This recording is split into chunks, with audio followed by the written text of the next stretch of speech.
दो निकम्मी बहुएं। बर्फी देवी की दो बहुएं होती हैं, छोटी बहू रश्मि और बड़ी बहू शगुन। घर में नौकरानी गिरिजा रोज आती और तभी दोनों बहुएं अपने ऊपर पड़ा सारा काम गिरजा से करवा लेती। चलिए तो देखते हैं इन दो निकम्मी बहुओं की अनोखी दास्तान। अरे ओ कल मुहियो, अरे चल बसी क्या, या कान में वो नाज फान लगा कर बैठ गई हो, वो अजीब सुरों वाले गाने सुनते। तभी दोनों बहुएं वहां आती हैं। क्या माँ जी, वो नोज फोन नहीं होता, ईयरफोन होता है, ईयरफोन। चल चल अब बस कहीं है। अपने सीमेंट से चमकाए हुए दांत मत दिखा अब। बाय द वे माँ जी, आपने हम दोनों को यहाँ क्यों बुलाया अचानक? And where is Girija? वो अब तक आई क्यों नहीं? आपको पता है आज मैं कितनी बिजी हूँ।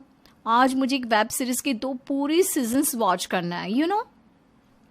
ड्रामा क्वीन, पहले जाकर रसोई के बर्तन वॉश कर ले, फिर करते बैठना सीजन से बात। ओ गॉड, एक मिनट, फ्रिज में से कुछ लाती हूँ।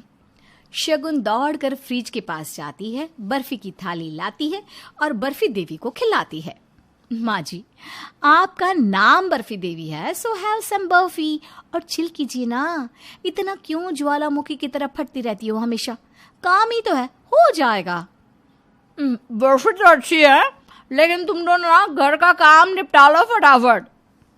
बर्फी देवी को बर्फी खाते ही नींद आ जाती है और फिर जब गिर जाती है तब, सुनो आई गिरजा मैडम, माँ जी ने हमें बहुत सारा काम बोला है आज, लेकिन मैंने ना कल ही अपने नेल्स करवाए हैं और मेरी ना तबीयत आज बहुत खराब है। इसलिए तुम ये रखो, इसमें है 100 रुपये। आज का सारा काम तुम खत्म कर लो माँ जी के उठने से पहले। ना जी ना, सिर्फ 100 रुपये और 100 रुपये दो। ओ जिठानी जी, बस मुंह मत चलाओ, हाथ भी चलाओ। चलो चलो पैसे निकालो फौरन। अरे दे रही हूँ ना बाबा, ज्यादा ताने मत मारो, अपनी हैसियत में रहो। आप ही रहो अपनी हैसियत, काफियत, बुरियत, लफियत एक्सेट्रा एक्सेट्रा में। बेवकूफ जिठानी। तुझे ना मैं बाद में देख लूंगी बेटा। रश्मि और शगुन गिरजा को पैसे दे देते हैं और गिरजा सारा काम करती है।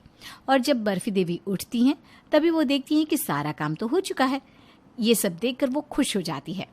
अगले दिन जब शगुन की लिपस्टिक गुम जाती है तब वो पूरे घर को सर पर उठा लेती है। ओह गॉड, पता नहीं कहाँ गई होगी वो लिपस्टिक। जरूर तुमने ही चुराई होगी रश्मि। वैसे भी तुम तो मेरी हर चीज से जलती हो। क्या कहा आपने? मैं आपसे जलती हूँ? अगर ऐसा है तो let me please tell you dear जिठानी जी, आप एक भ्रम की बुलबुले में हो। इसे तोड़िए और बाहर निकलिए। और भगवान जी की कृपा से मेरे पास सब कुछ है। जेठ जी की तो नौकरी भी छूटने वाली है। मेरा पति तो मुझे सब कुछ प्रोवाइड करता है। और टच वुड, मेरे पास इतनी सुंदर खूबसूरती भी है। अच्छा, तो तुम्हारे कहने का मतलब यह है कि मेरा पति गरीब है और मैं बदसूरत हूं? तुम्हारी हिम्मत कैसे हुई ये बोलने की? हाँ, बस करो तुम दोनों। छोटी बच्चियों की तरह एक लिपस्टिक के ऊपर लड़ना बंद करो। अरे मेरे बेटों ने तुम दोनों को क्या कमी की है जो इतना तिल मिला रही हो दोनों की दोनों? लेकिन माँ जी, वो लिपस्टिक ब्रांडेड थी, बहुत महंगी भी थी। मिल जाएगी यहीं कहीं। अब वो लिपस्टिक है, कोई लड़की नहीं जो अपने आप ही चलते चलते बाहर चली जाए। ध्यान से ढूंढोगी तो जरूर मिल जाएगी। एक लिपस्टिक की वजह से राय का पहाड़ मत बनाओ। और सुनो, कल पंडित जी आने वाले हैं घर पे। खाना तुम दोनों देवरानी जिठानी मिलकर बनाओगी, ठीक है? तभी दोनों बहुओं का नाटक शुरू हो जाता है। मेरा पैर कल ही मुड़ गया था। डॉक्टर ने कहा है आराम की सख्त जरूरत है, वरना पैर ही काटना पड़ेगा। बाय माँ जी, मैं अभी कुछ दिनों तक कोई काम नहीं कर पाऊंगी। आई एम सो सॉरी, मेरे पैर में मोच आ गई है ना। रश्मि माँ से निकल लेती है। बर्फी देवी चिल्लाती है, अरे ओ नासपिटी, इतनी देर तक यहाँ से वहां तक उछल कूद तेरी आत्मा कर रही थी क्या, जो अचानक से काम का नाम सुनते ही तेरे पैर में मोच आ गई? अब जेठानी जी, जब तुम्हारी देवरानी तुम्हारा हाथ नहीं बटाएगी तो सारा काम तो तुम्हें ही करना होगा। अब लेकिन माँ जी, मैंने कह दिया सो कह दिया, और फिक्र ना कर, तेरी देवरानी की तो कल खबर लेती हूँ मैं। अगले दिन शगुन पर सारा लोड आ जाता है। तभी वो जानबूझकर बर्फी देवी के सामने अंडा खा लेती है और ये देखकर बर्फी देवी और भी गुस्सा हो जाती हैं। अरे ओ बैल बुद्धि, ये तूने क्या अनर्थ कर दिया, अंडा खा लिया, अब पंडित जी का भोजन कौन बनाएगा?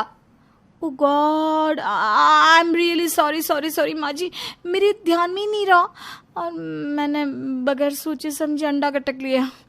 अब तो मैं नहा भी नहीं सकती क्योंकि पानी सीधा शाम को 6 बजे के बाद आएगा ना। बहुत खूब, बहुत खूब, और गाड़ो ऐसे झंडे। सच में मेरी दोनों की दोनों बहुएं एक नंबर की निकम्मी है। क्या पता तुम्हारी माओ ने तुम दोनों को कौन सी चक्की का आटा खाकर पैदा किया है, जो दोनों ही इतनी फाल्टी पीस हो।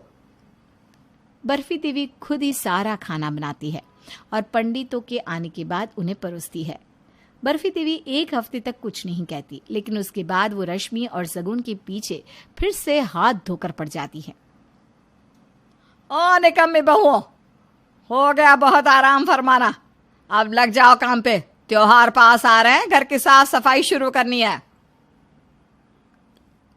कहाँ पर है वो? मुझे तो कहीं नहीं दिख रही। किसकी बात कर रही है तू? क्या नहीं दिख रही? त्योहार की। अभी तो आपने कहा ना कि वो पास आ रहे हैं, तो वही देख रही हूँ कि वो तो इस कमरे में मौजूद भी नहीं है।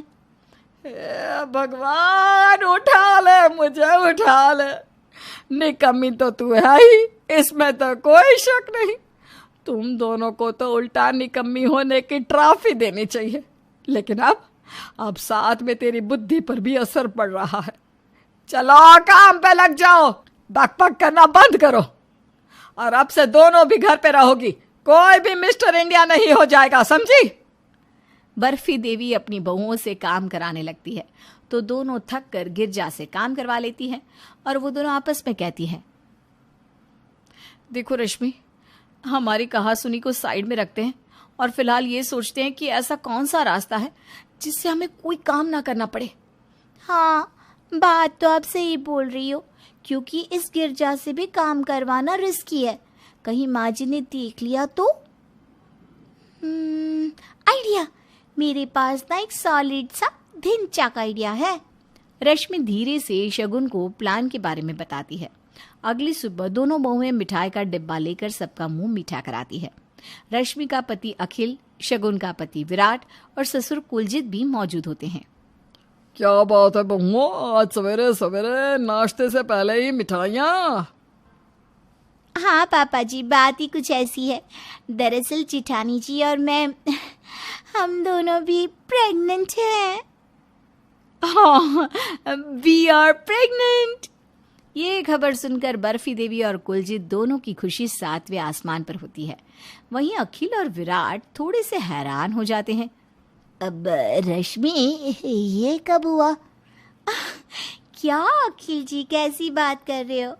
अब मैं ये भी बताऊं कि कब, क्या, कैसे हुआ? आप भी ना नाटी। मुझे तो कुछ याद भी नहीं, कब, कैसे। यही तो होता है बेटा प्रेगनेंसी में। खैर, मैं तो बस भगवान से यही मांगती हूँ कि मेरे घर एक नन्हा लड्डू गोपाल और एक नन्ही सी राधा आ जाए। मैं तो आज बहुत खुश हूँ, आज तो कनस्तर भर के भोग चढ़ाऊंगी। लेकिन घर वालों को ये नहीं पता था कि दोनों बहुएं नकली प्रेगनेंसी का नाटक कर रही हैं ताकि उन्हें आराम मिल सके। बर्फी देवी अपनी दोनों बहुओं को किसी भी चीज की कमी खलने नहीं देती। वो उन्हें जो जो चाहिए सब सही वक्त पर ला कर देती।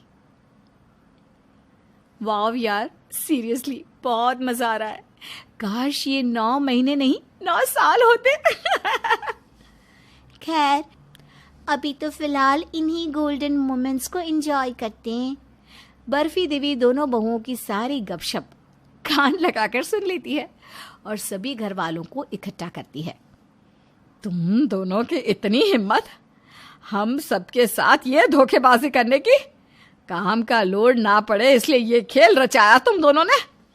अब तो मैं गिरजा को भी नौकरी से निकाल देती हूँ। अब करो जितना निकम्मापन करना है।